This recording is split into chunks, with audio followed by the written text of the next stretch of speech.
So, Shaun, how did you end up here in Better Barista? Wow. Uh, What's your so I started off in Starbucks, okay? and I'm forever grateful in Starbucks. I think it's a little bit different now, but when I was in Starbucks, it was a time where people were treated properly and well. It's always people first, customers first. hmm So a lot of my values for the craft come from Starbucks. What year was this? Oh, when I was like 20, Okay, young. young. Yeah. I'm 40 this year. So was it a first job kind of situation? Yeah, kind of. I mean, you had a little bit of part-time work here and hmm there. But you've mostly been in coffee your entire professional career. Yes, that's right. Wow. I came out for a little while here and there, right? But generally, I'm in coffee. So Starbucks started it, and I think from Starbucks, I learned and realized that I love the craft and the people more than the product. So I'm very weird. I drink coffee. I drink tea every day. I can survive. I can survive. I can survive 2 3 weeks no coffee. It's not an issue for me. So I have a very professional relationship With with coffee, coffee. right? But I'm in it because I love the barista profession, and now that I spend less time downstream, I'm a bit more upstream now. I find that when I'm with the farmers, I like the farmers more than just the coffee product. And that's probably why I don't have much of a resistance dealing with Robusta, right? hmm Because the coffee snobs were like Arabica, Robusta, nah, right?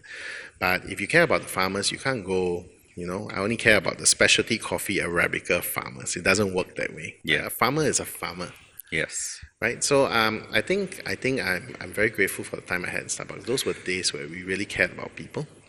Yeah, and it probably still is, right? So I have a very big soft spot. Yeah, Talking about like a farmer is a farmer, I think a lot of people don't realize that they don't have a choice that they live 100 meters above sea level. Not everyone has the luxury of being 1600 meters yeah, above sea level, correct. 1300 meters above sea level. Like, that's where their family is. And the tree grows coffee. Yeah, So they're right. going to farm the coffee. And there's risk, right? So if you say, you should start selling Arabica and you should tear down your Robusta trees or you should tear down this crop, then the question is, once you plant the Arabicas, you're not going to get a yield for 5 years, Here's right? the other thing. I am not a Q, right? You are. Yeah, Yeah, you're a Q, of course. You guys train a lot of Qs here. But one of the things I've learned from working with a lot of Qs, a lot of Q graders,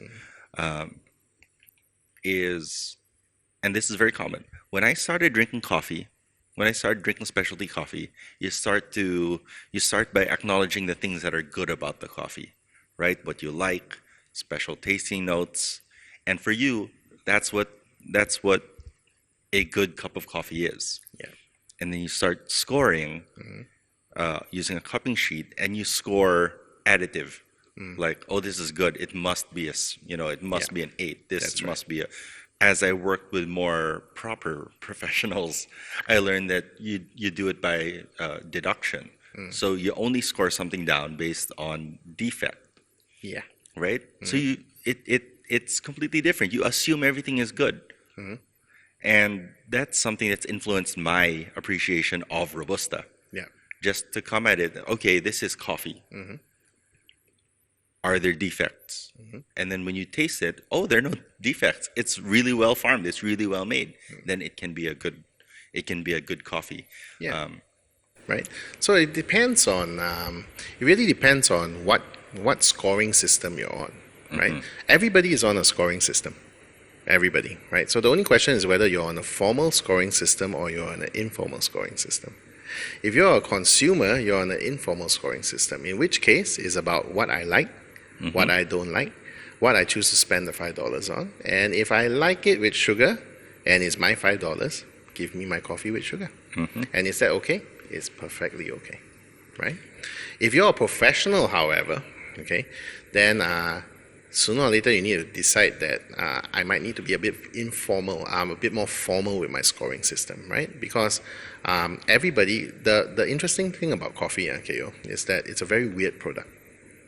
okay. if we were downstream and we were eating avocados, Mm-hmm. right? What the consumer sees, the farmer sees. Mm-hmm. Agree? And it's from a tree, It's exactly the same. right? Orange, what we see is what the farmer see. Mango, same. Exactly, right? Cacao and coffee are possibly the only two crops in the world that the farmer may not have a chance to actually taste the end product. Mm. And that's why when you go to YouTube videos and then you see those videos, cacao farmer tastes chocolate for the first time. It's real. Yeah. It's real, right? Okay. How many farmers do you know actually taste their own coffee?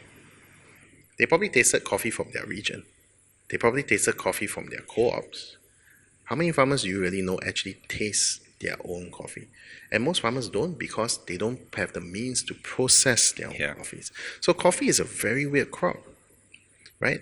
Because for something that what the consumer sees and is completely different up on the farm level, a lot of people have a lot of opinions about it. Yeah. Very strong opinions, right? But it's weird, right? Because if we take a very large latte, okay, a very large Yeah. latte, it's because if we do orange juice and we really love the orange juice, we search for the sauce, right? Yeah. Okay, so we go to our orange farm. Yeah. Now, if we drink coffee, you take your favorite coffee and turns out it's a large latte, are you going to go up to a dairy farm or are you going to go up to a coffee farm? Because you say you're drinking coffee, but the bulk of that drink. liquid is milk. Yes. So technically speaking, if you want to be consistent, you should visit the dairy farm first, Mm-hmm. then after visit the coffee farm, right? But yet, the nature of coffee is that it's enough to create really harsh arguments among friends. It can create divisiveness among coffee people. It's a very weird product for something that looks so different from what the farmer touches, Yeah. right? So it really comes down to how far up the chain you want to go. Because if you're down here, downstream, okay, then you're okay being very informal about your coffee. Your cupping can be informal. Pretty much whatever flavor notes you think, there's no right or wrong. Mm-hmm. But if you progress up the coffee chain as a professional, okay, that's where you have to be a bit more formal. Because your scoring of the coffee, okay, and you score this coffee non-specialty, that farmer loses money for his crop for the rest of the year. Mm-hmm. That means the children may not get as many new shoes as they want. They may not be able to visit the city as much as they want. Mm-hmm. Okay, so you gotta be very careful, and that's a heavy responsibility, right? Then as you grow up the coffee chain and you grow up in your coffee skills, you start learning different ways of assessing, right? So like you said, right, you start adding, and after that you learn, you start deducting, right? So it really comes down to what score sheets you learn, right?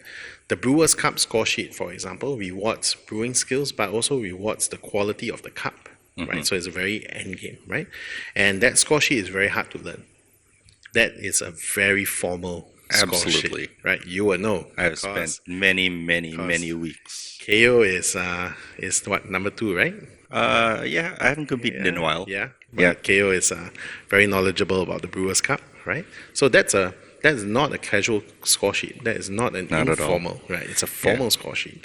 And then if you go away from the more consumer-driven score sheets, you get some score sheets that affect the farmers directly. The Q-graded score sheet, for example, right? And then on a very high level of specialty coffee, you got your Cup of Excellence score sheet. And when you approach these score sheets, you go in with different assumptions and different types of training, right? So it really comes down to the formality, right? And how much training you need. The higher up you go, then you might want to be less opinionated because livelihoods are on the line. Yeah. So you might want to put yourself in a position where you work very hard to be skilled. But if you're down and you're paying $5 for vanilla latte and you're a coffee lover and you can't live without that frappuccino every day, right? It almost doesn't matter where the actual coffee comes from. Right? Then can you be a lot more casual about your assessment of coffee? You can.